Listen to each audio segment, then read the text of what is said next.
Oh, there we go. Yeah, we get the official word. All right, we'll give it just a second for people to come in, and then we'll get going.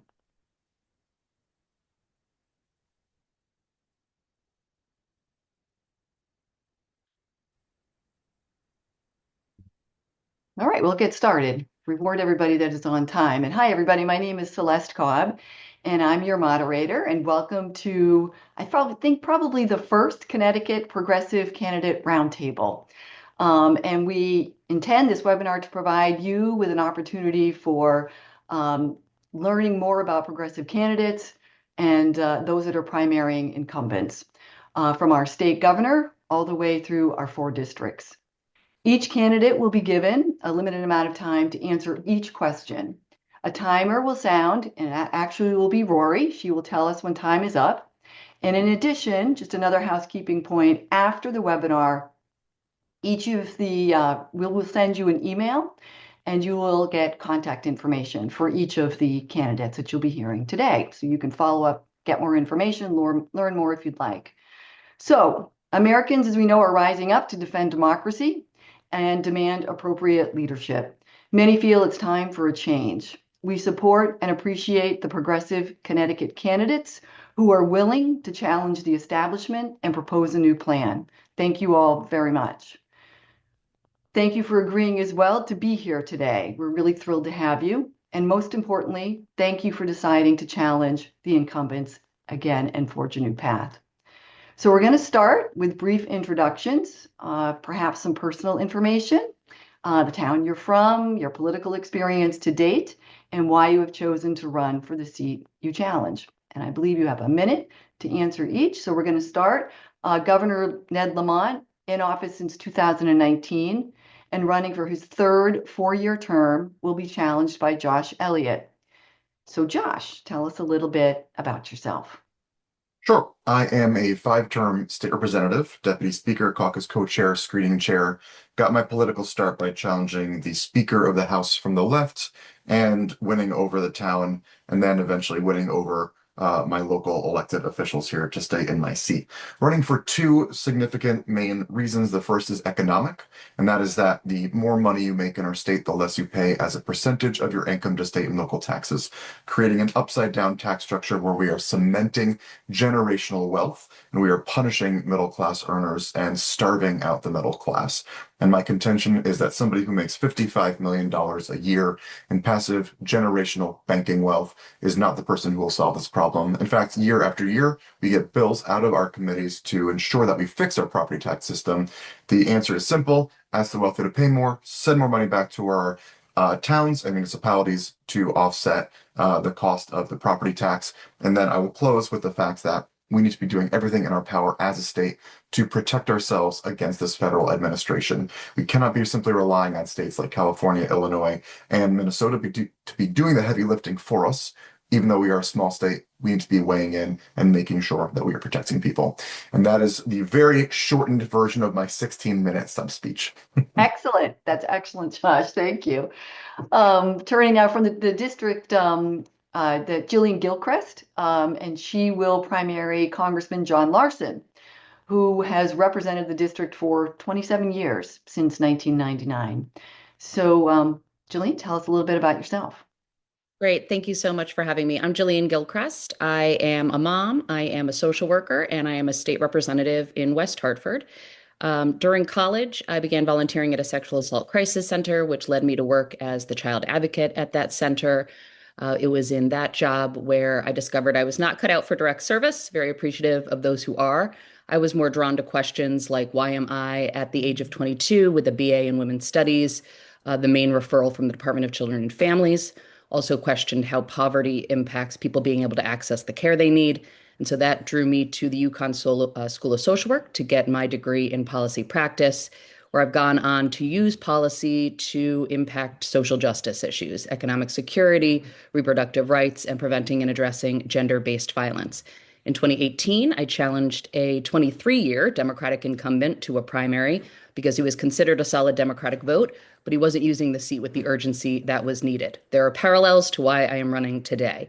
I've gone on in the legislature to push with that urgency, working to increase wages for those who work with our most vulnerable, paid family and medical leave, access to abortion, access to health care. And so I am challenging John Larson because you may have noticed things aren't really good right now, and I don't think we can turn this country around by electing the very people who are beholden to the system that is broken. And so I want to use my skills that I have used in the legislature down in Washington.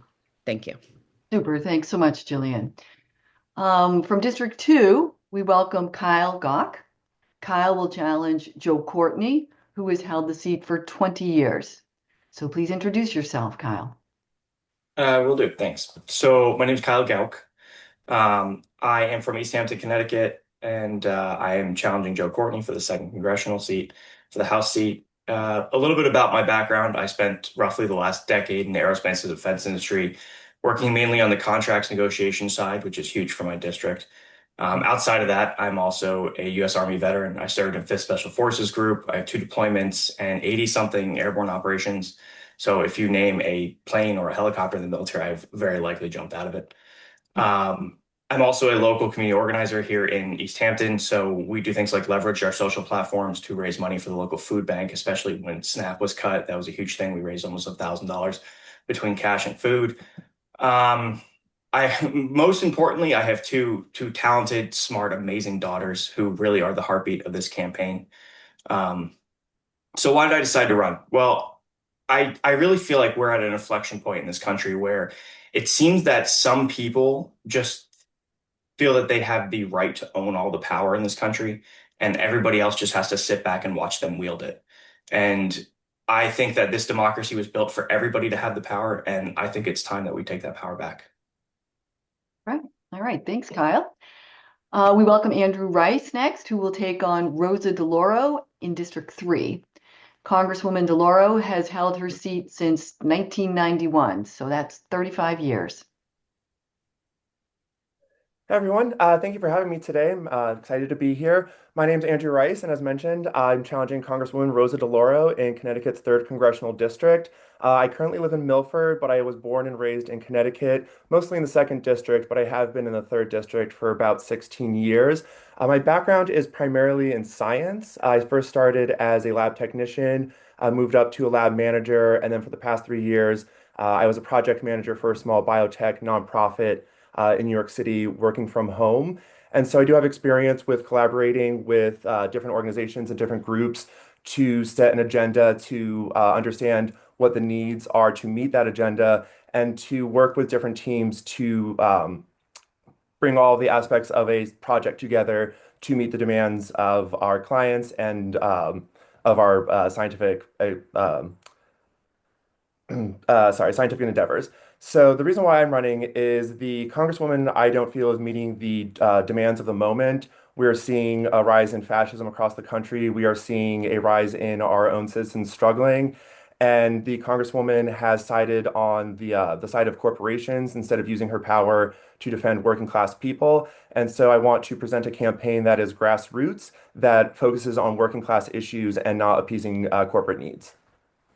Great. Thanks so much, Andrew. And Joseph Perez-Caputo will primary Congressman Jim Himes in District 4, my district. This year marks the congressman's 17th year in office. So Joseph, please introduce yourself. Hello, thank you for having me on. I'm Joseph Perez-Caputo. I was born in Stamford. I've lived all around Connecticut and a couple of years in Queens. And my history in service is in volunteering. I've spent a lot of time working with disabled American veterans, with Curtain Call Stamford, and I focus primarily on the arts and service. I believe it's time for everyday average people to make a dent in their history. Connecticut has always been here. It's been important at every single political moment in our nation's history, and I believe right now is the time for Connecticut to once again prove its importance. Himes rose as a part of the Obama era, and unfortunately, as the last 10 years have shown, we're not fighting back against the rise of corporate fascism and corporate money. And I am broke. I know what it's like to live here. I know what it's like to survive and pay rent and deal with the vicissitudes of bad policy. So I'm coming up. I'm a law student at New York Law School. I work 2 different jobs. I work hard, and I know what it's like to work hard in this district, and I want to represent those people in this district who don't get the attention that they deserve. Thanks very much. And now we'll turn our attention to Ruth Fortune. She will be challenging John Larson as well in District 1. So Ruth, tell us a little bit about yourself. Good morning. Thank you for the opportunity to be here. My name is Ruth Fortune. My family came to the United States from Haiti in 2000 when I was 12 years old. I was undocumented for a decade from the ages of 12 to 21. And I carried that around as a dark family secret. I lived with a constant fear of deportation. 8 of us shared a single bedroom when we first arrived here in the US because that's all we could afford. Yet I became the first person in my family to graduate high school, the first to go to college, the first to go to law school, the first to buy a house where I now live with my husband, our 3 children, and my parents. Fortunately, we don't all have to share a single bedroom anymore, so that's good. And my story is really an American story. At its core, it's about hard work paying off and achieving the American dream. I still view America through the eyes of a child experiencing Christmas. I still believe in her promise, but I'm also a student of history and a realist. The people who have been in power for decades are not the ones who will get us out of this mess and deliver on this promise. For too many of them, the status quo is not broken. It is working as intended because it keeps them in power. I know the status quo isn't working, and not because I've read about it in a report or studied it in the classroom, but because I've lived it. I'm here because I'm the exception, not because I'm exceptional. So I'm highly incentivized to challenge the status quo and take on the systemic barriers that have plagued us for generations. It's time that we stop being on the menu and fight to have a seat at the table. That's why I'm in this race, and that's why I want to serve in Congress. Great. Thanks very much, Ruth. Thank you all, actually. And so with your introductions, excuse me, being complete, each of you will now be given 1 or 1.5 minutes to answer each of the following questions. And we're going to start with you, Jillian, in District 1. So as we've said, you will come up against John Larson, who has served for 27 years. If you hadn't heard of Mr. Larson before, in March 2025, he famously called out an absent Elon Musk during an oversight committee hearing about his work as leader of Doge. Larson went on to be interviewed by social media influencer Jessica Craven with some regularity, so that he practically became a household name. He did rise to had a lot of visibility there for a while. So he has had success in securing funds for infrastructure, advocating for Social Security, and has been referred to as a progressive candidate himself. We were stunned when he announced he would not be in office as an 80-year-old, which he claimed at one point, yet here we are. Jillian, if you could share with us why it is necessary to primary Mr. Larson and why you were in the right role. Wonderful. Thank you again. So obviously things are very intense in this country right now, and the Trump administration is dangerous and cruel. And having them and the Republicans in full control is leading us in a direction I never thought we'd go in. But Republicans aren't the only ones to blame for where we are as a country. We've lived through a generation where donors have influenced our politics and special interests have been prioritized over the public good. And Congressman John Larson is part of that system, and he benefits from it. He takes corporate donations, and he believes that that system of self-preservation is more important than pushing for the change we need. And so by corporate interests being prioritized over the public good, we haven't gotten common sense policies like gun reform or immigration reform or healthcare reform. And so I think accountability is healthy, and I think we're actually seeing the congressman step up and in different directions as a result of him being primaried already.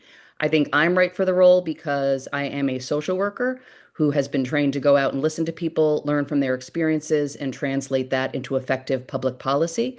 I also understand that it is not enough to say that you support an issue. You need to then push for that change. I introduced the paid family and medical leave coalition. It took 8 years. I was laughed at when I started it, but I pushed for that change because I knew we needed it. And so I understand that you need to work both inside Congress, outside Congress, and engage the community to push for the change we need. And if we're going to move That's this, time. Thank you. Thank you. Okay, thanks very much, Jillian. Josh, we'll turn to you now. For the last 7 years, Governor Lamont has been a favored figure by Democrats and many moderate Republicans as well. Since announcing his run for re-election, Governor Lamont has been steadily making his voters think twice about letting him go by releasing funds for social programs and speaking out against ICE. Progressives think he can do more.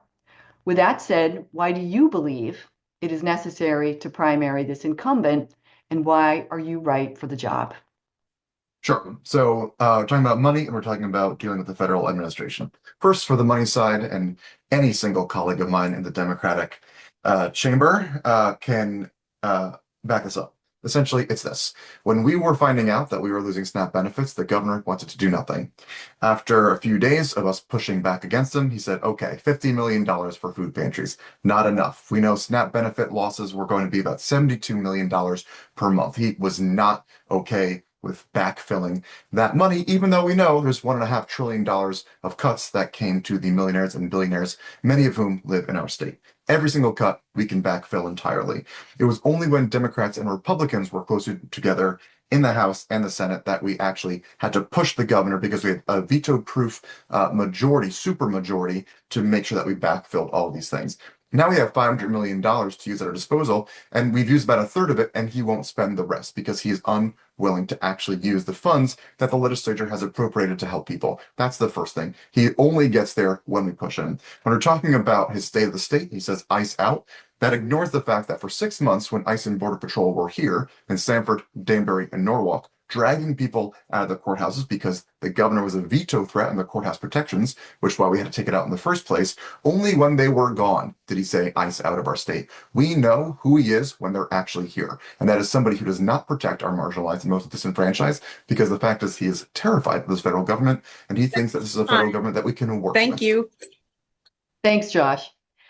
All right, Andrew. The incumbent in District 3 is a champion for families and children and expanded the child tax credit. Congresswoman Rosa DeLauro focuses on education, healthcare, labor rights, including a fight for increased minimum wages. Most recently, she made some waves by refusing to withhold funds from DHS. Andrew, why do you believe it is necessary to primary this incumbent, and how are you right for this role? Oh yeah, I feel like the people that are being impacted by these decisions need to have a seat at the table. The Congresswoman is 82 years old, so when she makes decisions, she will not likely see the full effects of them. And another reason, going back to what I said earlier, was corporate and PAC funding. She takes $170,000 from the AAPAC organization. She has 4% of her donations coming from small donors, 50 from corporations, and 40 from large contributions. And so when we see things happening in Iran and we see things happening with ICE, when you look at her corporate funding, it explains why she won't abolish ICE. It explains why she keeps funding for these trillion-dollar imperial war budgets that are depriving our own citizens of the things that they need here that they're struggling with. And so a couple of reasons why I think that I'm right for this position is, first of all, my judgment on both Gaza and ICE. When Biden was president, I was calling for his impeachment because of the genocide in Gaza. And the recent release of that report from the Democratic Party autopsy showed that one of the reasons why Kamala Harris lost the election was Gaza. The other thing, since I began my campaign, I've been pushing for the abolishment of ICE before it became a popular position to do so. And a lot of people said that that was not a good idea. But now we are seeing that the wave of Democrats do want to see ICE abolished. I also feel that my background in science gives me a unique perspective on how to approach issues that are overlooked by more traditional avenues of experience through going through the political pipeline. And my volunteer work has given me the ability to help understand the struggles that people are facing in our district. Thank you very much. Ruth, in an op-ed appearing in the Hartford Courant in December, you shared that Congressman Larson had been in office since you were 10 years old. Why is it necessary to that you primary him, and how are you right for this role? You know, my answer is simple. Democracy dies if we don't have competition. And the competition that we have is primaries. In this first district, this will be the first primary of the century. I'm 38, my husband's about to be 45, and at our age, we've never had a chance to vote for a different Democratic nominee for Congress. All I get to do as a dutiful Democrat is show up to the general election and vote for Larson over and over again. I've never had a choice. Can we, for once, as Democrats, be pro-choice when it comes to the ballot box as well? We can't just blame Republicans for choosing their voters by gerrymandering when we pick the candidate and expect voters to get excited. Serving in Congress was never intended to be a lifetime appointment.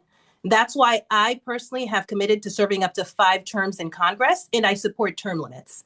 A little bit about the process of how, because we're still not guaranteed a primary yet. There's not a convention yet. So in this race, there will be 419 delegates who will decide who gets to be qualified enough to be on the ballot. I need to get 15% of their support to get on the ballot at a convention that will be held on May 11th. Never has a challenger to a congressional incumbent in Connecticut received the 15% of delegate support to get on the ballot. I can't change that process, and I know it's designed to exclude people like me. But with everything else that I've accomplished in life, I've had to work twice as hard to get half as far. This race is no different. If I don't get the 15% of delegate support, my team is prepared Thank you, to. Ruth. Time is up. Thank you. Joseph, while I can't speak for Republicans, Heim's position as a moderate has not really served Democrats well. More notably so since we've entered this current administration. Mr. Heim seems deeply committed to remaining bipartisan, even during times of national duress. Joseph, do you believe it is necessary to primary? Why it's necessary to primary this incumbent, and how you are right for the role? Absolutely. Thank you. Nothing changes if nothing changes. And pursuant to what some of the other candidates have said today, our vehicle for having a democratic dialogue is primaries. I'm a martial artist. You spar. It's how you apply technique. I believe in primaries every time for everyone. It's the way that the actual party can self-identify and empower its young and continue to evolve. I believe in term limits as well. Heim's moderation has served to do the opposite of its intended effect. It has not brought people together. Our district is fractured. We have almost 40% independent. Many of our Democrats don't vote. We have a low voter turnout. A lot of our Republicans have become MAGA stronghold because of the ways he has not broken bread with Republican needs. And we have a large, I'm Puerto Rican and Sicilian, we have a large ethnic background here. We have a diverse group of people here. And it seems like Heim's is more interested in catering to the needs of those who would be the subject matter of Wolf of Wall Street, right? This district is filled with many people of multiple socioeconomic backgrounds, and I know people who are quite wealthy whose kids can't live near them because even coming from generational wealth, they can't afford to stay here. I'm right for this role because I understand that the progressive movement is the way to go. It's what the Democratic Party wants. The votes reflect that, and it's time to actually earn people's trust and earn people's respect back. Great. Thank you, Joseph. Kyle, for 20 years, Joe Courtney has served in Congressional District 2. In 2023, he was ranked as the most bipartisan member of Connecticut by the Lugar Center. He's shown a willingness to work across the aisle to pass legislation and avoid government shutdowns. Courtney is a voice for farmers and environmental conservation. He was able to secure funding for the district that bolstered infrastructure and constituent services. Some feel he has stagnated and argue that his policies do not align with the needs of his increasingly conservative-leaning district. Kyle, why do you believe it is necessary to primary this incumbent, and how are you right for this role? So let's just start with, I believe it's necessary to primary every incumbent, all of them.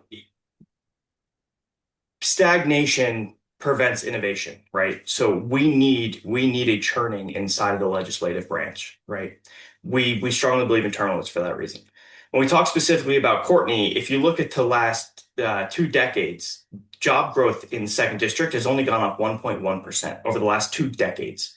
So we can talk about all the money and contracts that he's brought in, but where is that money truly going, right? Is it being centered in the C-suite? Is it going to stock buybacks? Is it being used for bonuses for executives? Or is it truly going to the district, right? And those are things that we're not looking at that we need to look at.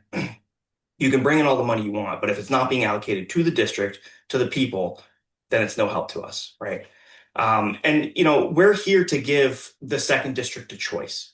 If there is somebody else that feels that they would be an excellent person for this position, I welcome the competition. I truly do. I believe in competition, right? Competition is how we thrive. It's how we innovate. It's how we move forward and progress as a nation.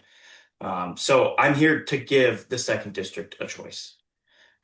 Incumbents really have become, especially in this state, you've heard a few people here talk about it, but they really have become entrenched. And when they become entrenched, like Courtney takes $500,000 from APAC. He's up to $500,000. He takes money from lobbyists. He takes money from. Thank you, Kyle. Time's up. Got it. Thanks. Thanks, Kyle. Joseph, I'm interested in hearing what you see as a notable conflict right now in your district that might not be getting the attention it needs, and how you intend to fix it. Absolutely. So there are two issues in my district that I think are not getting the attention it needs. First is ICE. Thank you, Josh Elliott, for mentioning how two cities in my district, Norwalk and Bridgeport, Norwalk and Stamford, which are very working class. This has happened in Bridgeport as well. Workers have been ripped off of buses while on their way to work. People have been ripped out of the courthouses. At the end of the day, ICE was born when I was like 9 or 10 years old, based off of the INS during the Iraq War. Now we're at the war with Iran. So INS was already being disproportionately racist towards Haitians. There's a famous case where Yale law students got together and sued two presidents for rights for Haitians who were being held illegally on Guantanamo Bay. And now you can't trust a racist system empowered by the war in Iraq to now be better. So ICE, I think, needs to be fully abolished, and most of my citizens support that. The second is this genocide in Gaza. It has sundered our community from itself. Many Jewish folk are suffering from it. It has really brought deep dividing lines in our district, and Palestine and a free and liberated Palestine are on the ballot in this district. Representative Himes has not done a sufficient level of work to pursue peace, to pursue ceasefire, and I believe he will not do anything to defeat AIPAC at all. Okay. All set? Good. Thank you, Joseph. Kyle, same question for you. What do you see as a notable conflict right now in your district that might not be getting the attention it needs? And how do you intend to fix it? Sure. The truth is there's so many things that are being neglected in the second district. We have a very strong policy team here on this campaign, and they have done an excellent job. We have at least 6 bills we plan to introduce on the floor day one, and start working for bipartisan support on them. I will say the top 2 concerns that come to my mind would be healthcare and childcare, right? We need to do a much better job as a country as a whole, but definitely here in the second district, getting healthcare out to rural areas. We need to do things like expanding broadband connection, right? So we can have telehealth inside the homes. We need to do things like putting mental health telehealth booths inside of town halls and libraries, so you can have a point of service much closer to people's homes instead of traveling 30 to 40 minutes to see a doctor. And that'll also help with veterans care as well, and the VA care too. Things like childcare, universal childcare is huge for us. It should be included in the K through 12 education that's already there. And to be quite honest, what it has done is it has systemically oppressed women and kept them out of the workforce. And it feels as though that's intentional. And we need to fix that. We need to remedy that. We need to give everybody the opportunity to get back into the workforce. And how can we call America the beacon of hope, the light on the hill, if we won't even educate our own people, right? So education is massive for us. Healthcare is massive for us. And there's a ton of others I can go into. If you want to learn more, please go to my website, kylegauck.com. Thanks so much.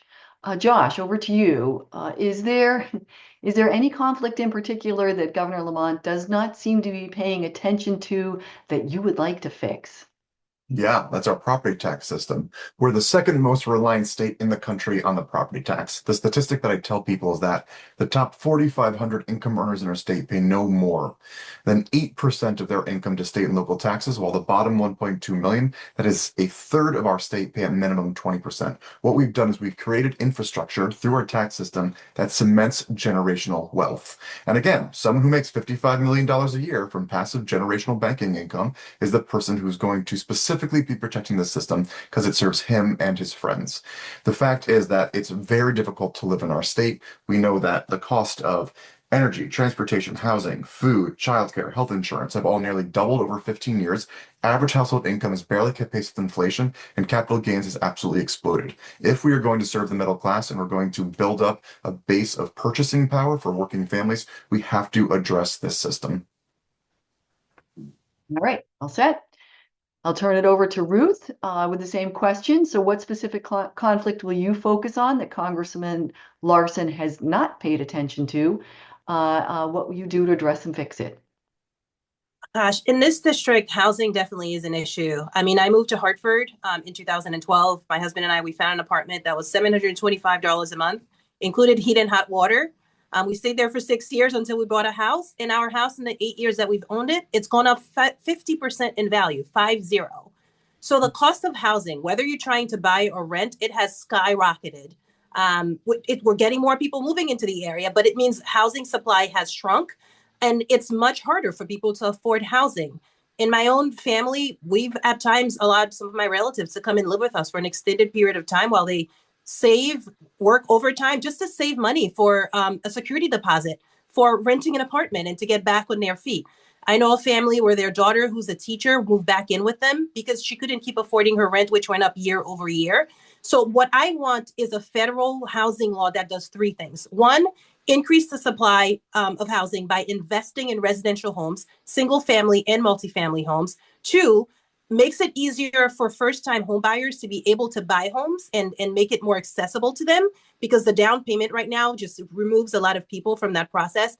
And third, it needs to be designed to be anti-racist and to create communities that are both diverse racially and socioeconomically.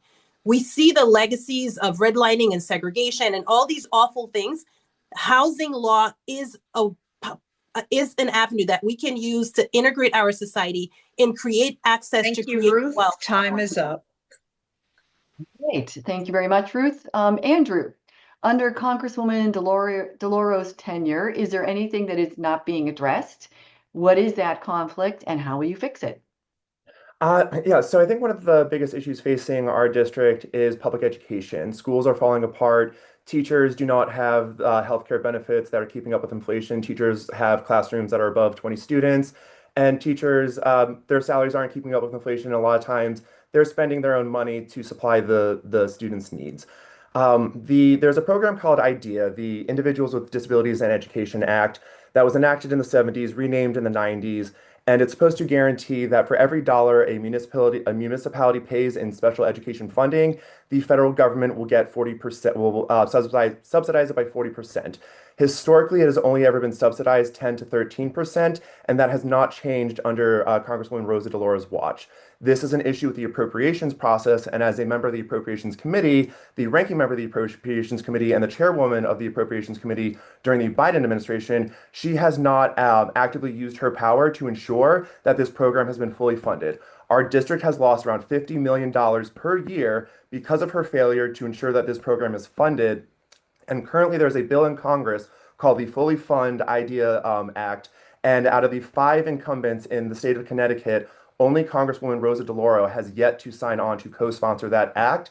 And because of these failures, $50 million, that is $50 million a year that our teachers are losing, that our schools are losing, and that our students are suffering from not having that funding.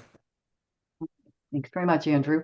Jillian, after all this time, is there anything that Mr. Larson is not taking care of that you believe needs attention, and how will you fix it? Yes, certainly. We are facing a mental health crisis. We've been in it for a while, and I hear from folks all the time who cannot get the care they need. They sit in emergency rooms for weeks. trying to get coverage in our healthcare system, which is broken and an entirely additional topic to discuss, still treats mental health as if it is separate from healthcare. You combine that in our district with the economic inequality and the access to guns, and we see what happened last week in the city of Hartford, where the police are responsible for responding to mental health calls, and we saw the death of 2 people. That inequality doesn't happen in other areas of the community, and so as a state legislator, I've worked to create policies on social work and law enforcement coming together to reduce gun violence, to invest in community programs. And the congressmen and others down there are not taking this as seriously as it needs to. We need to provide people with the support they need. We could invest in community response. We could actually pass comprehensive gun reform in this country and make sure that people can access the healthcare they need when they need it. Thanks very much. Okay, we're going to move on to our next question. I'm going to start with you, Andrew. Connecticut currently faces significant, and we've talked about this a bit, socioeconomic challenges, a reflection of systemic inequality that exists between affluent suburban communities and urban centers. The top 1% earns a disproportionate share of up to 42% more than the remaining 99%. That population is likely to experience poverty rates that exceed 20% in urban centers such as Bridgeport, Hartford, and New Haven. How is this issue currently being addressed in District 3, and how will you attack it when you win your seat? I don't feel like it is being addressed properly in District 3. And I think some of the things we can do to tackle this issue is, first of all, universal healthcare coverage. The Congresswoman does not support universal healthcare coverage. And a lot of people's bills are absorbed by the fact that they are spending an exorbitant amount of money on even just basic healthcare services versus having a program such as Medicare for All that would preclude the need for having, deductibles, co-pays, and premiums, and that's more money that would be put back into the pockets of our citizens. The other issue that a lot of people face are higher education. The best way of getting out of poverty, the best way of reducing that gap is by having education. And so in 1991, when Congresswoman Rosa DeLauro was first elected, Pell Grants would account for about 92% of tuition costs. Today, it is only 61% of the tuition being covered by these Pell Grants. And another issue that's been happening is the subminimum wage has not been changed since 1989. So even when the Democrats had control of the Congress, the presidency, and the Senate in 2009, 2010, 2011, and again in 2021, 2022, and 2023, Rosa DeLauro did not use her influence to push for an increase in the subminimum wage. And every year that the Democrats have been in power, they have not gotten a vote for increasing the federal minimum wage and only bring it up for a vote when they are out of power. So when we are in power as Democrats, we need to ensure that we are pushing for the subminimum wage to be increased, doubling our Pell Grants, and expanding the qualifications to get those Pell Grants.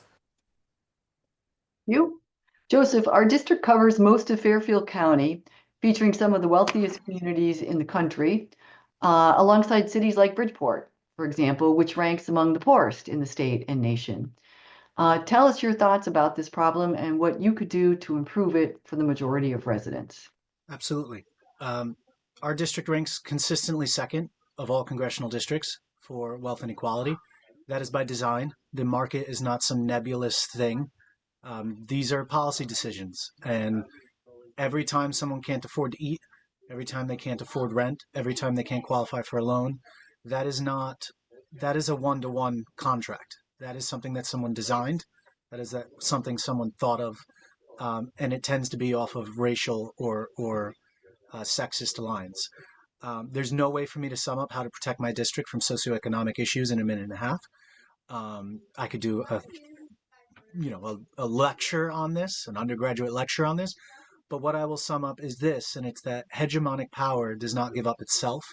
And now, through decades of both conservative and democratic and specifically neoliberal imperialism, that handshake agreement that has allowed for the wealth of our empire has only ever gone to a handful of people. And as Josh has said earlier, this state rewards those who already have the ability to invest in the existing structures. So we need different structures. The market is not nebulous, and policymakers every day make decisions on who matters. I know what it's like to not be able to afford rent. I know what it's like when the copay goes up $20 and suddenly I'm not having health care. And if you want the single mother to be okay, you have to make sure that that's Thank you, taken care of. Joseph. Time is up. Thank you. Jillian, District 1 boasts wealthy suburban areas with key industries including healthcare, social assistance, and manufacturing, while simultaneously roughly 1 to 1.4 of residents live below the poverty line. With child poverty estimated around 1% and senior poverty at 1%, is the middle class suffering as well? What will you address to repair these issues? I think that's. Yes, they are. And life should not be this hard for people, quite frankly. And the economic inequality in this country is the largest it's ever been. The CEO to worker pay gap is the largest it's ever been. Congress needs to step in and rein in profit. I understand people want to make profit, but it can't come at the expense of everyone else. And so we need to look at corporations who actually benefit off of taxpayer money by paying such low wages that then we are supporting their workers with SNAP and Medicaid. And I think ways to do that are, again, regulating corporations, increasing, as was mentioned, the minimum wage, but we need to get to a living wage of about $25. People cannot afford to live in this country. We need to enact social supports like paid family leave, childcare, and housing supports. And a big piece of that is campaign finance reform, because the reason we're in this situation is because corporations are buying our elected officials and they won't make and take the action needed. And so you can check out my website for a number of platforms on food security, on economic equality, and on campaign finance. Okay, thanks very much. All right, Kyle, turn over to you. Even though District 2 includes a significant manufacturing, defense, and tourism base, right, casinos and electric boat, these employment patterns hit differently than the finance-driven economies in Western Connecticut. Median household incomes tend to be lower in the second district compared to the rest of the state. What can you do to help the folks in your district achieve better financial security? So first and foremost, you can always level the playing field, right? And I think you've heard from pretty much every panelist here that it's quite obvious why we're not leveling it. It's because we're not implementing the correct policies at the correct level because of things like pushing from corporations, right? And so one of the things that we can do is we can use tools that are already in place in the federal government that our current legislative branch is not using. In the past, we have used a tool to provide economic stabilization where we have capped the profits that a corporation can make on everyday staples. So therefore, if they want to make more money, they can do it on the front end in the manufacturing process, but they cannot expand the back end of their profit margin in order to gouge the customer just to make more money. We can cap that. We've done it before in this country. We can do it again, and I don't know why we're not doing it now. So first and foremost, we can do that to get back to a level playing field. The other things we can do for this district, right, is housing policy, right? I won't get into it too deep. You can go to my website just because other people are talking about it, but it's very similar to everyone on this panel's policy. The other thing we need to do is implement things like high-speed rail and transportation into rural areas of this country, especially in the second district. We have New York City right down the road. We have Boston right up the road, right? We have Rhode Island and I'm thinking of the city in Rhode Island, but we have these major cities right next to us that could be connected by high-speed rail that could bring innovation back into the second district. It could bring people back into the second district, right? It could bring an economic boom back into the second district. So there's a lot we can do that's not being addressed at the federal level right now, and we plan to address it when we get there. Ruth, as mentioned, District 1, while flush with key industries, still has a significant percent of its residents that live below the poverty line. And this includes children and seniors. Is financial stress limited to those groups? Where has Mr. Larson gone wrong, and how will you make it right? Gosh, the financial stress is, personal for me because I've experienced it. That's just the background of my family. most people work for a living, right? They go every day to work, they exchange their time for money. The government needs to step in and intervene and make sure that working is worthwhile for people. That's why one of the key policies that I want to advocate for and push to pass in Congress is increasing the federal minimum wage, which is currently only $7.25, even though Connecticut's minimum wage is higher, closer to $17. I want to increase that to $25 an hour and tie it to inflation. Tying it to inflation is also very critical because we know inflation happens, prices go up. When prices go up, people's paychecks also need to go up so they can maintain their purchasing power. A lot of the issues that we face stem from one root cause, that people who work to support themselves, which is most of us, we don't earn enough to live basic lives with dignity.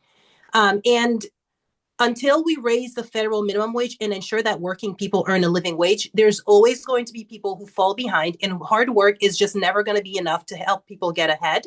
And that's one way we sustain our population and allow people a chance to work hard and get ahead. Okay, thank you very much. Josh, on a state level, what are we looking at in here in terms of leveling the socioeconomic playing field for the majority of Connecticut's residents? Is Governor Lamont doing enough? Would you do anything differently? So because our tax structure is backwards, and we can look back to about, I don't know, 8 months ago, 6 months ago, the governor announces he's going to run, has no idea why. He spends 4 months poll testing to find out that normal people are struggling with energy bills and housing bills. So what does he do? He says, I'm going to take $200 of your money and give it back to you to try to offset the cost of energy, which of course is not enough at all, does nothing systemic, and it's your money getting put back into your pocket. It's insulting, it's offensive. The other bit is he, of course, vetoes the housing bill to have us come back to a watered down version. Now, this bill was something that his staff were involved in every step of the way. If we aren't actively looking at how to build more, how to ensure that every single municipality is on the hook to ensure that there's affordable housing, making sure that we are going after these monopolies, these utilities that Eversource doubled their profit last year. Their CEO makes $19 million a year. There are systems that we can put into place to allow for the publicly owned municipal utility. This is about 30% across the US is publicly owned municipal utilities. We can do that too, but we have to have the will. The fact is that our governor allowed the top regulator in our state get pushed out after a 2-year PR campaign. We have given Eversource and UI these massive wins, and just last week, UI just got a rate increase to 9.45%. These utilities are making so much more in profit than they were ever supposed to. It is on us in state government to protect people. These are the two main cost drivers, housing and energy costs. And we have seen nothing from our governor to address these issues. In fact, he's moving us backwards. Okay, thanks, Josh. Okay, I'm going to move on to our final question, which is focused on our government's assertion of power. From the deployment of ICE agents to peaceful cities to withholding funds for SNAP and Medicaid, and now the notion that ICE agents will be present at election offices to intimidate voters. When you win your election, Kyle, what measures will you take to secure your constituents from this overreach?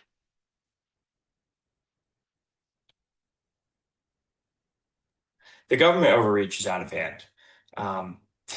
Things like putting ICE at polling places is insane. It's things that you don't see happen here in America. And to be quite frank, the current Congress is not doing enough.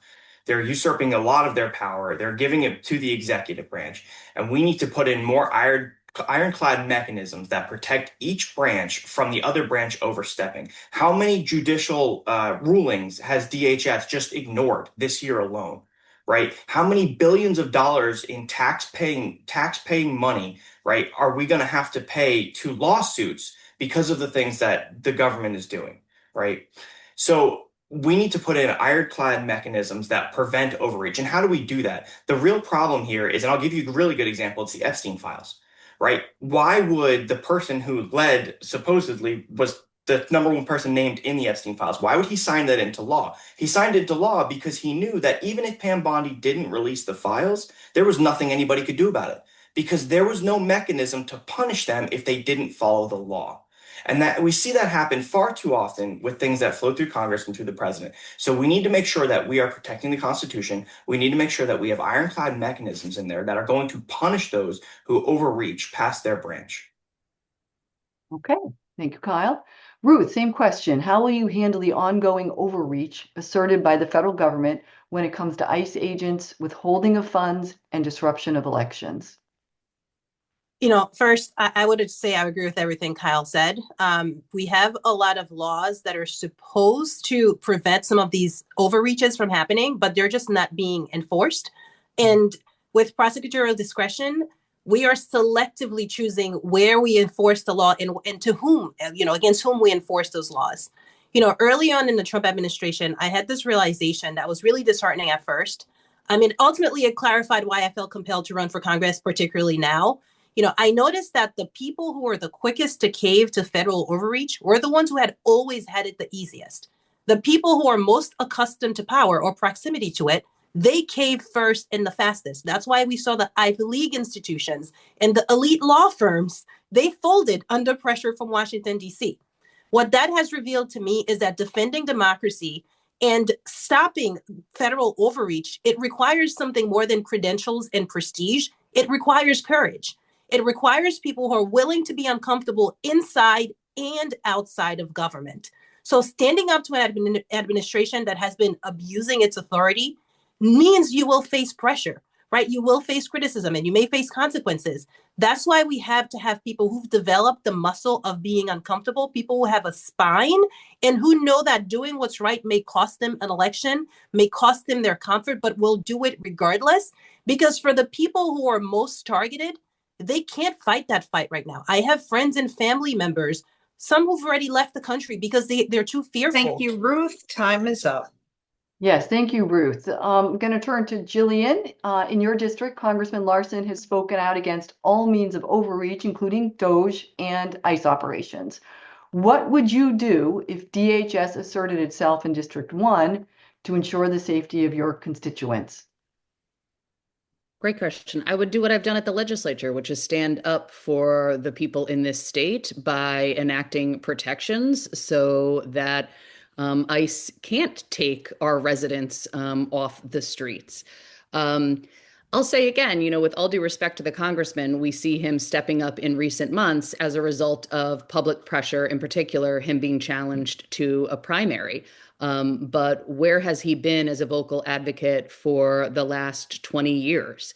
And so I think for me, it's getting back to what does the word representative mean and what does it represent? And what that is I am here to represent the voices and the people in my community. And so accountability is key to that. I am accountable to the people who elected me. And that means working on their behalf in Washington and coming back and sharing why I'm doing the things I'm doing, asking folks for the feedback they want and what they want me to push on. And I think that's what has been lacking in the leadership in Congress, in particular from the congressman for the last 27 years. Thank you. In District 4, Jim Himes voted to fund DHS, knowing that meant additional and unnecessary funds for ICE, the organization that is now, of course, terrorizing many Americans. What is your plan, Joseph, for managing overreach of the federal government? Absolutely. First off, impeachment, conviction, and removal of the president, of anyone associated with the cult, with the informal collaboration and racketeering and gang violence that is associated with that kind of corporate political group, is something I would support. Furthermore, one thing that my district is fully online with, bipartisan, is the prosecution of everyone in the Epstein files. Fact-finding trials for them and for every ICE agent for possible treason. So I would come into Congress day one like a bulldog, fighting against all of that. Furthermore, what we have now is a constitutional crisis. And there are many in this dialogue here today who could probably speak better on this because I'm only in law school and they're lawyers. But the reality is there was a civil war among private and elite law firms and they all folded. Day one, I would introduce a bill that would allow a tax break to big law, making them public service, to help create restatements, constitutional, tort, criminal, and governmental. We need a reform of our admin law because right now this fascist overthrow has been a load-bearing test of our Constitution, of our way of life, and of our legal system, which has always been problematic, and the load-bearing test has failed. So we need reconstruction, we need reformation on a molecular level everywhere. And I'm willing to put my body and mind in between my representatives and the federal government. Thank you much, Joseph. Josh, on the state level, we have heard Governor Lamont announce that Connecticut doesn't need the assistance of ICE in the state. And in a recent governor's meeting, the president said he wouldn't send in ICE unless asked. Has Governor Lamont done enough to secure Connecticut from the threats of an ICE occupation? How would you handle this situation? So last week or 2 weeks ago, when our governor went to talk with Trump, he had one salient moment that he was pushing out there, which is when he said to Trump, "What did you learn?" As though we haven't known who Trump is for the last 50 years. Like there isn't a single promise that Trump has kept. The fact is that, again, we know by way of history that when ICE and Border Patrol are here, our governor says and does nothing. And the other bit is that the federal administration is now threatening to bring ICE in around our voting locations. So what does our governor do? He takes $1 million away from our Secretary of State's office. That is in his proposed budget. When we should be investing in infrastructure for our voting systems, he is trying to take money away. Something that our Secretary of State has been very vocal about and talking about as well.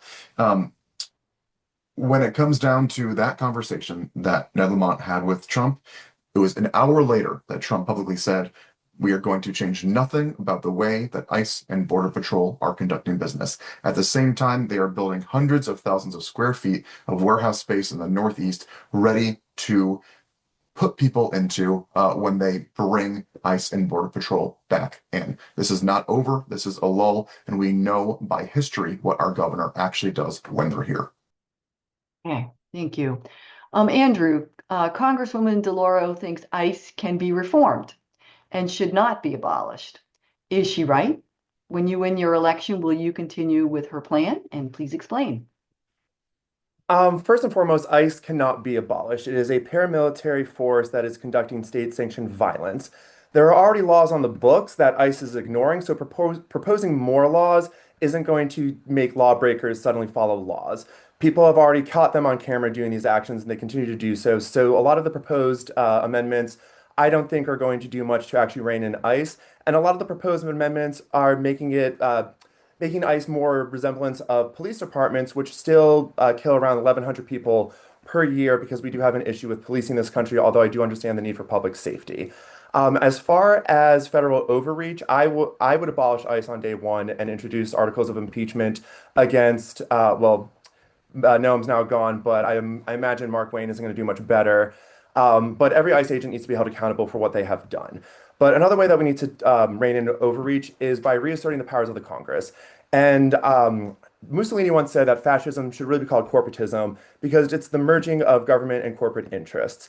And so one of the reasons why I think Congress has become so feckless and unable to challenge the federal government is because they accept corporation dollars from the same people that fund the president. Rosa DeLauro, Jeff Bezos, Elon Musk were there at the inauguration. Jeff Bezos and Elon Musk give money to Rosa DeLauro. So until we get money out of politics, we can never ensure that a Congress is going to serve the people versus the same corporate interests that control our federal government and the executive branch. Thank you so much. Okay, so we are going to move into the last part of today's event. So we have left some time, obviously, for each of you to spend up to 3 minutes sharing, talking about something that we haven't touched on, something that elevates your platform, something you feel real passionate about that we haven't talked about, whatever it is that will help you achieve your goal in the upcoming election. So you're free to talk with us about whatever you feel is important and you want us to know. And we're going to start with Ruth. Thank you. Again, thank you for having me. It's been a privilege and to be here and chat with all of you. I've been in this country for 26 years. In those 26 years, I have worked incredibly hard to build a life for myself and my family. And when I was undocumented, I had internalized that shame. I thought it was personal failure on my part. It literally took the Obama administration changing their immigration enforcement laws to allow me to be in this country lawfully. And that was a turning point. I realized that I simply could not work myself out of poverty, work myself into legal status. It took government intervention. And that's why I'm passionate about wanting to make legislative change, because I have seen that same shame I've experienced in the face of other people in other ways. As an attorney, I've had clients come to me who worked really hard, were retired professionals, owned their home, had some modest savings, and they realized as they got older, everything they worked for, they would spend and lose because of their medical care costs for long-term care, because long-term care was not covered under Medicare. So I see the ways that some systemic failures have been failing us from crib to coffin. And the people in Congress are insulated from those experiences in many ways. Not funding public schools in their towns or in our towns. Their kids go to private schools, elite private schools. They don't have to see their grandparents and parents become impoverished because of long-term care costs. They don't have to make the hard decisions about paying for medicine or paying for housing. They have Cadillac health insurance and six-figure salaries where they can afford more than all of the necessities and invest and pass on legacy to their heirs. We need people who have been traditionally on the menu at the decision table. This is how we close the gap between our values and our laws.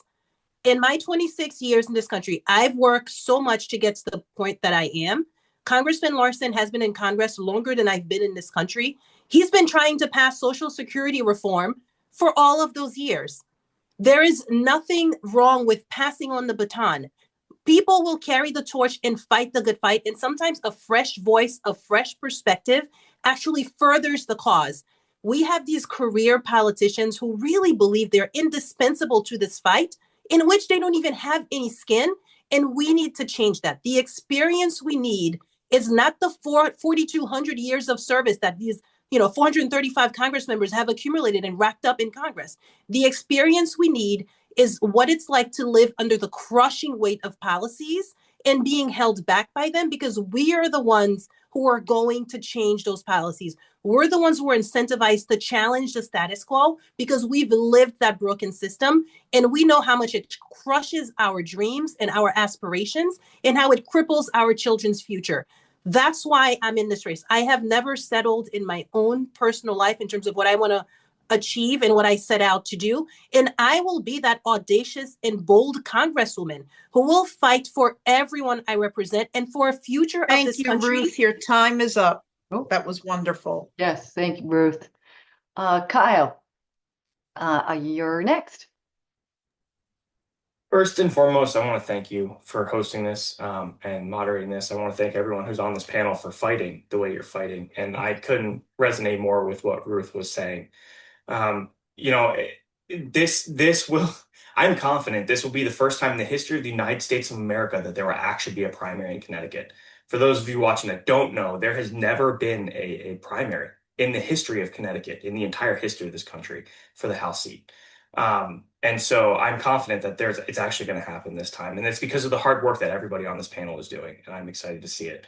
The people of Connecticut, specifically the people of Second District, have spoken and they want a choice, right? They want to see competition. They're tired of an entrenched incumbent that feels entitled to do whatever they want, right? And vote in any way they want. But I will say this, if you notice, I spun every answer back to what we are going to do to make the district better, and I didn't attack Courtney. And there was a very specific reason for that, because I want to give a debate. I have a million ways to Sunday that I think I am better than Joe Courtney and can do a better job, but I want to give people a debate. And so what I'm here to say to you today is that I'm not asking for your vote in the primary just yet. I'm asking you to give me a chance to primary. Right? I'm asking you to open up the delegation to challengers so that we can actually have choices in this state. And then I will give you a debate. Then you will have your debate, because they will be forced, the incumbents will be forced to come out and they will be forced to actually challenge somebody else. I just also want to say this is a fully grassroots campaign. We don't take any APAC money. We don't take any corporate money. Please go to the website. You can sign up to volunteer. You can sign up for our free weekly newsletter. Yeah, and that's it. Thank you so much for being here. Thank you for hosting this. Thank you, Kyle. Josh, you would be next for the final. Yeah, But thank yeah, you all for hosting this. It's great. I really appreciate it. So I've been doing this work for 10 years now, and I have been really focused on a number of issues.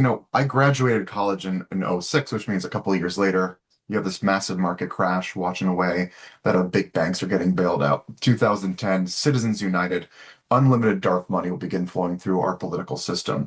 And so ever since then, I've just been obsessed with this idea of building out a middle class in the way that we were doing in the middle of the 20th century, of having a really strong system of accountability in terms of money in politics and being really aware of the differential between the ultra wealthy and everybody else, gross income and wealth inequality, which, of course, in Connecticut is some of the most severe and concentrated compared to the rest of the United States.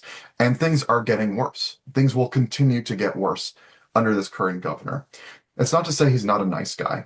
People's perception of our governor is the guy who was against the Iraq War. And we attributed a lot of progressive idealism onto him as a candidate, as a person that was never actually real. He was against the Iraq War, but he was actually against a minimum wage increase and paid family medical leave for decades. And once he realized that to be able to get the base, he would need to be espousing progressive values. That is how he ultimately won. Let's not forget in 2000, this was 18 when he eventually became the nominee and won the race. He didn't have a single Democratic challenger up against them at the convention. Nobody was able to raise the money. Everybody had dropped out.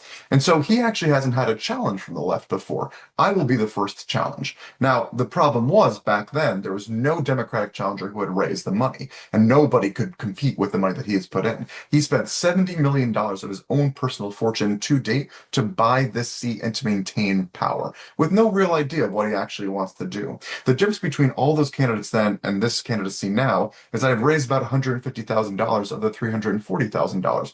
We had our best month last month in terms of fundraising. We are absolutely snowballing. We have over 750 people who have signed up to volunteer. We've made over 25,000 calls. We've doubled our polling without spending a single dollar on any sort of advertising. The fact is that people want somebody in this position who will stand up for the middle class and will stand against Trump. Those are the two big premises of this campaign. And the thing is, you can look back over my record over the last 10 years and see the bills that I've introduced and see the bills that I've co-sponsored. You can see the wins that I've gotten. And you know that even though I'm coming at this with my elbows out as a proud progressive Democrat, I've worked my way up in leadership in the House, meaning that I can work with a range of people. It's not just about speaking into the wind. It's about ensuring that we get actual functional policy in place to protect people.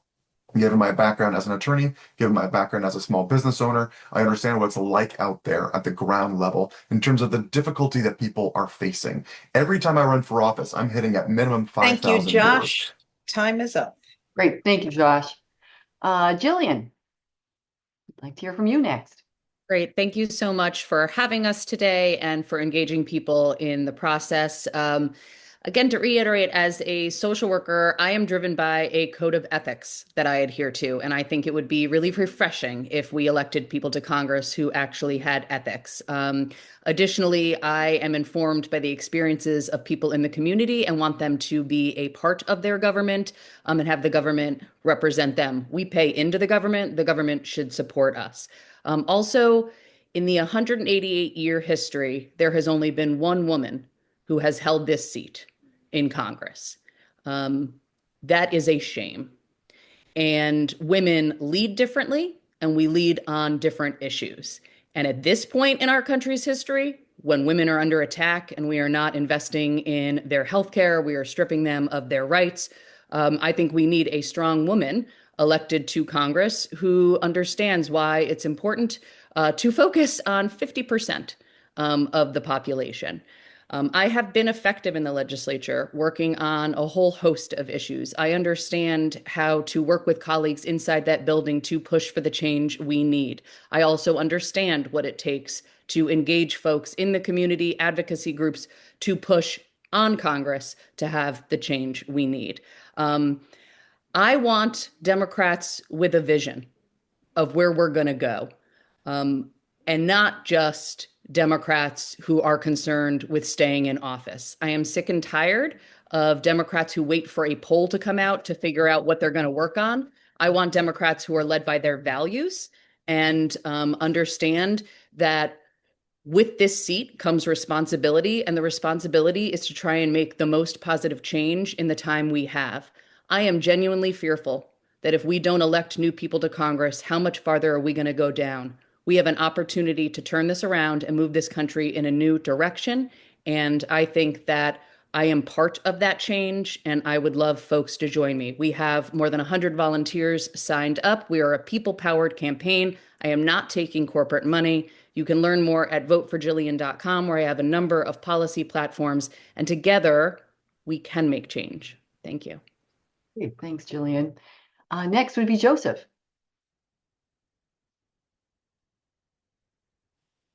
Well, thank you again for organizing this and giving us all a chance to break bread and discuss what's important to us. I'm not a career politician. I will never be a career politician. I believe in public service, and that's a mental thing. I am fighting for these issues, just like I fought for these issues my entire life. It's what I would fight for if I lost this and finished law school. It's what I'll fight for if I have to sacrifice my own career to evolve and serve my people in the capacity of Congress. I'm issues first. 10 years ago, I would tell you that we were on the cusp of a civil war or a renaissance. Today, I'm 33 years old, and I will tell you, we are on the cusp of a civil war or a renaissance. And part of the reason that's only been delayed as long as it has is because people are trying to get blood from the stone financially. In 2008, we had the financial crisis that I've seen many divorces and people lost their homes. It ultimately ended up killing my father. And that was also when we saw the first coming to light of Epstein, of how these powers were entrenched and how corrupt everything has become. I'm 33 years old. I'm young enough to die fighting in a civil war. I'm also young enough to become a father and a homeowner and live a life in the Renaissance. I know what I've been fighting for the last 10 years. I want that Renaissance. We need people like us. We need people who are everyday, average people. We need people who have been in the state legislatures and know how to get it done. We do not need corporatists. We need people who live and die for their people. And whether you come from a background of protesting or come from a background of law or come from a background of science or the military, now is the time for every single citizen to get involved, not just in electoralism and signing up to vote, not just in self-cultivation, education, and learning new skills, but in building communities. That's what I want my campaign to be. That's what I want my country to be. And you can find out more on my website. But the first thing you need to know right now is I have $300 in my personal bank account.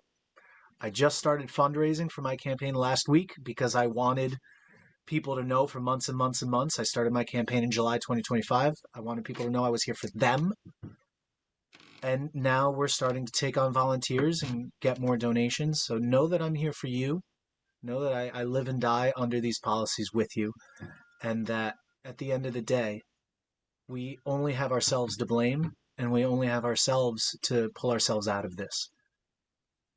And I'm with you to the bitter end. Thank you, Joseph. And Andrew, we'll turn it over to you at this point. Well, first of all, thank you for having us here, hosting this, asking questions. It's an honor to be here. And I also want to thank the other panelists who are throwing their hat in the rings to change things for the better. The only way we can get out of this is if more people stand up. So I'm just so honored to be amongst you all who have stood up and taken on this challenge to fight this system. And I want to thank everyone that's participated in watching this and learning more about us. We're all new candidates, so having people here that are willing to listen to new ideas is also very humbling. So I'm running because I do want to fight for universal health care. I want to fight for doubling Pell Grants, reducing student loan interest, and I want to fight for what made the Democratic Party great originally, and that was FDR's idea of an economic bill of rights. And it has been the unrealized idea of the Democratic Party and a failure of the Democratic Party to not have pushed for that. And so when I make it into Congress, that is one of the things that I'll push for the hardest. And the way we will pay for all of this is that we will finally tax the billionaires out of existence. We will end genocides and we will end the imperial war machine. And the savings from all of that can go into funding these programs that will help the people in our districts and in our state. Now, for myself, I believe if I was elected, I would become the first openly gay man to represent Connecticut in the Congress. And our gay community, the LGBTQ plus community, is facing a lot of hardships right now. And so having representation in the Congress, I think, is important. And although I do say that, one thing that I have found a bit bothersome by Democrats is that they have always used my identity against me. And I have felt patronized by the Democratic Party, always saying that as a gay man, you must vote for Democrats because Republicans will take away your rights. And they might be right about that. But being gay is just part of who I am. It's not all of who I am.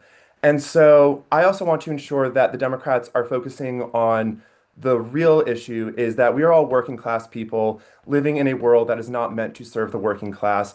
And so I want to make sure that every day I am focusing on working class needs and ensuring that we lift everyone up all together because together we can build a better future. And then lastly, beyond policy and platform, I believe in this moment we need to be radical. It's radical times. We need radical measures. And one of the most radical things a person can do is self-love. And so one of the things that I love about Kyle Gauck specifically is at the end of all of his videos, he reminds people that he loves them. And I think it's very important these days that we love ourselves, that we love our neighbors, and that we have fun.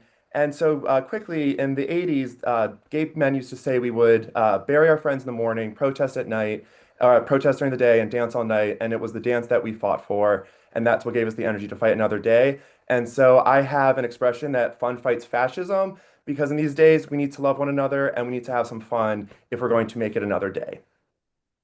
So true. So true. Thanks so much, Andrew. Thank you to all of you. Thank you for joining us. I think this has been incredibly insightful and helpful. So glad that we did it, quite frankly. We obviously wish you a successful campaign and a strong election turnout. I also want to thank our fellow grassroots activist groups that participated in this. That would be ACT Local Northwest Connecticut and Indivisible Fairfield County. They worked with us, REBS, the three of us collaborated to put this together today. And thank you to all of those that registered and joined us today. And as a reminder, this has been recorded, so there will be an opportunity to view it or share it. And we will be sending an email that provides you with contact information for all of our candidates. So with that, we will close this morning. And again, thank you all and all the best as you proceed. Thank you again. Thank you. Thank you. Thank you.